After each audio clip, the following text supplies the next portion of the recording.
Good morning, students. Today in this lecture we will done numerical of water tank.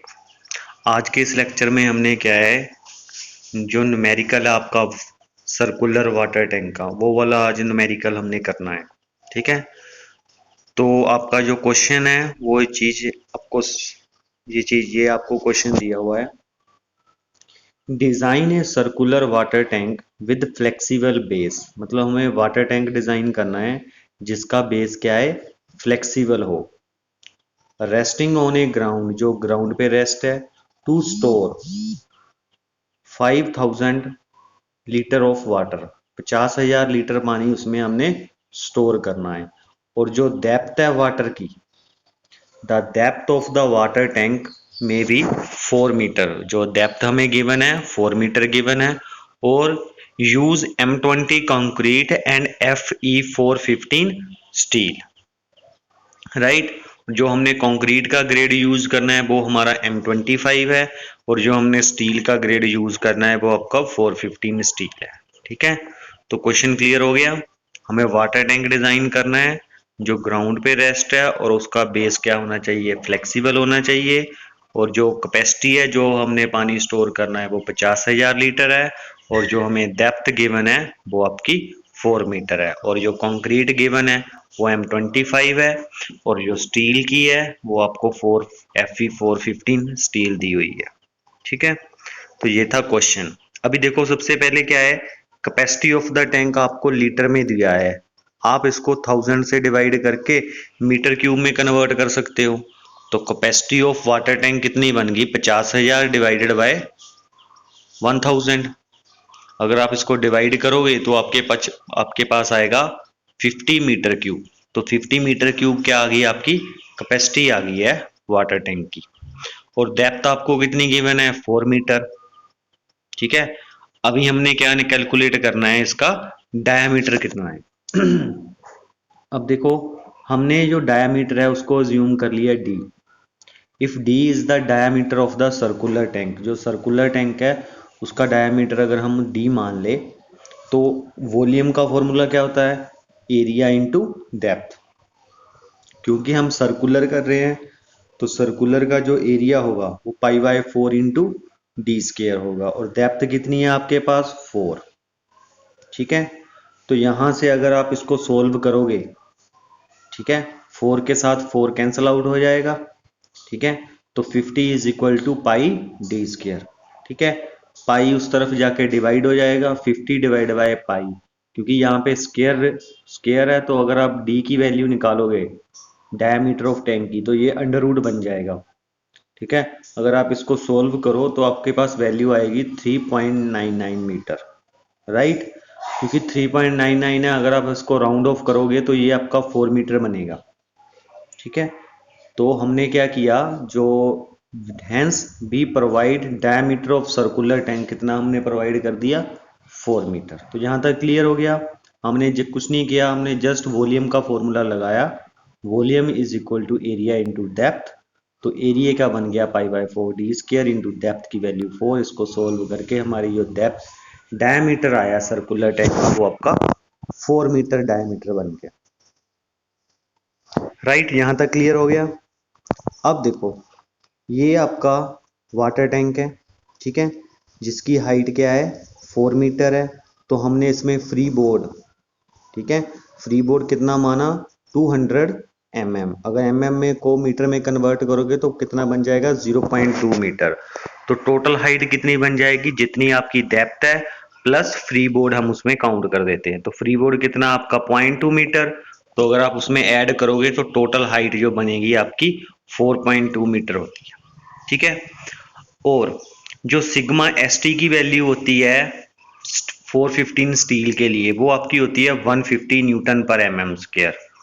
ठीक है, और sigma C की value है जो परमिजिबल स्ट्रेसेस होती है कंक्रीट में, तो उसकी वैल्यू कितनी होती है आपके पास, 1.3 न्यूटन पर mm², राइट। तो ये चीज आपको यहां तक होगी। तो यहां तक क्लियर हो गया सभी को। ठीक है, सबसे पहले हमने डायमीटर निकाला, डायमीटर के बाद हमने टोटल हाइट निकाली जिसमें फ्री बोर्ड हमने ऐड कर दिया, और ये स्ट्रेसेस आपको गिवन थी। अब देखो, अब हमने निकालना है मैक्सिमम हुप स्ट्रेसेस निकालनी है, मैक्सिमम हुप टेंशन। ठीक है, तो उसका फॉर्मूला होता है आपका gamma H D by two. Gamma की वैल्यू आपके पास 9.8 है, एच की वैल्यू आपने अभी 4.2 निकाली है और डेप्थ आपको डायमीटर आपको गिवन है 4। तो 4/2 उसको सोल्व करके जो हुप टेंशन है वो आपका आएगा 82.3 किलो न्यूटन पर मीटर।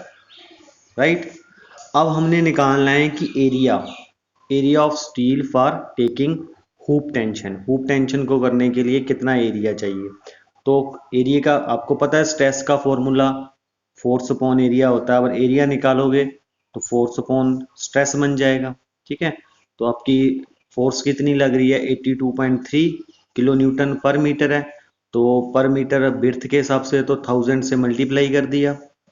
ठीक है, और सिग्मा एस टी की वैल्यू आपको 150 गिवन है, तो इसको सोल्व करके जब इस चीज को सोल्व करोगे आप 82.32 को, तो आपकी जो एरिया ऑफ स्टील रिक्वायर्ड है, ठीक है, तो एरिया ऑफ स्टील है वो कितना बन जाएगा 548.8 mm स्क्वायर। ठीक है, उसके बाद आप स्पेसिंग निकाल सकते हो। अगर मान लो आपने 12 mm बार यूज किए हैं, ठीक है, तो आप स्पेसिंग निकाल सकते हो। स्पेसिंग कैसे निकालते हैं, area of the one bar divided by जो टोटल एएसटी है इनटू 1000 जो आपकी बिड्थ हमने काउंट की है 1 मीटर। 1 मीटर को mm में कन्वर्ट करोगे तो वो आपका 1000 बन जाएगा। राइट, तो यहां से इसको सोल्व करके आपकी स्पेसिंग निकल जाएगी 206। इसलिए हमने क्या किया, हमने 12 mm बार प्रोवाइड किए at the rate 200 mm centre to centre, 200 mm हमने स्पेसिंग दी।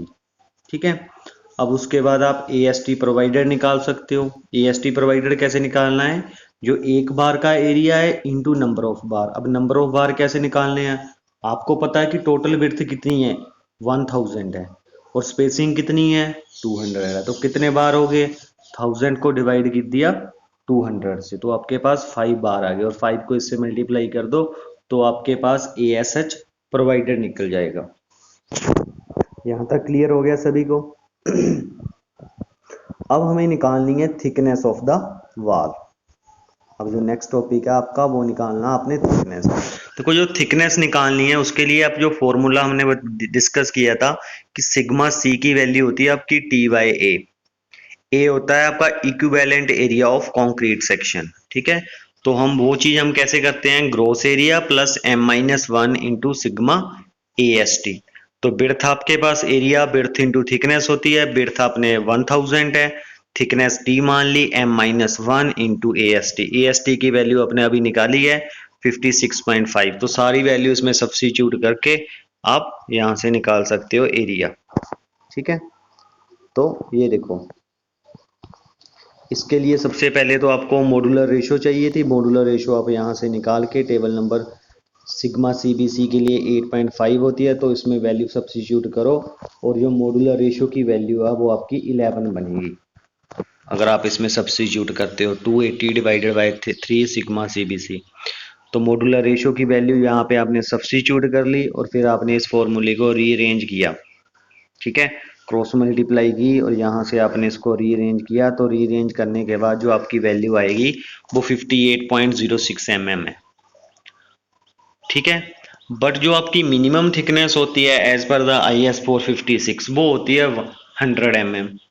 तो किसी भी सिचुएशन में आपने जो वॉल है वो 100 mm से कम नहीं प्रोवाइड करनी, तो इसलिए हमने क्या है, जो आपकी क्योंकि जो थिकनेस आ रही है वो कम आ रही है 100 से, तो हम मिनिमम कितनी प्रोवाइड करनी है 100। मान लो 100 से ज्यादा आती तो हम वो वाली कंसिडर करते।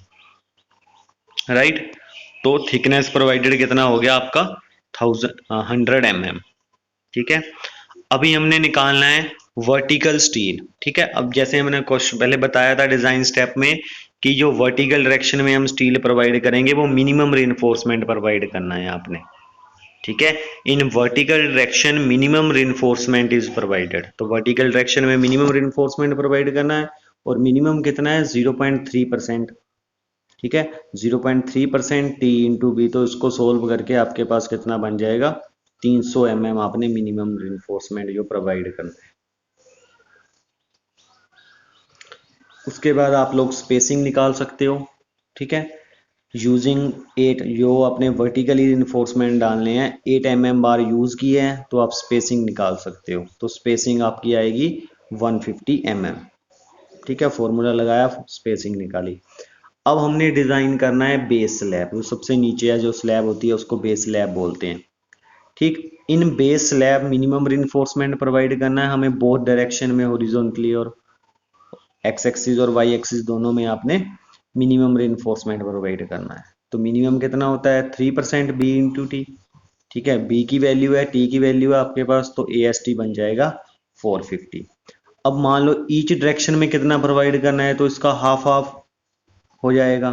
तो 450 को 2 से डिवाइड कर दो, 225 आएगा आपका। तो आप स्पेसिंग निकाल सकते हो, pi by 4 into D square divided by S T into D. तो यहाँ से आपकी स्पेसिंग निकल जाएगी, ठीक है। अब नीचे देखो ये डायग्राम बनाया है हमने, इसमें देखो जो आपके सबसे नीचे है वो आपका है बेस स्लैब। बेस स्लैब में जो हमने रिइंफोर्समेंट प्रोवाइड किया है आपका, ठीक है। टोटल जो बेस स्लैब की थिकनेस थी आपकी वो 150 थी, और वॉल की कितनी थी 100 mm थी, ठीक है। तो वॉल में रिइंफोर्समेंट, शियर रिइंफोर्समेंट सारा हमने प्रोवाइड कर दिया, और जो टोटल हाइट है आपकी 4.2 मीटर है, ठीक है। तो ये था आपका न्यूमेरिकल, इसमें कोई डाउट हो तो पूछ लो। राइट, क्लियर हो गया न्यूमेरिकल सभी को।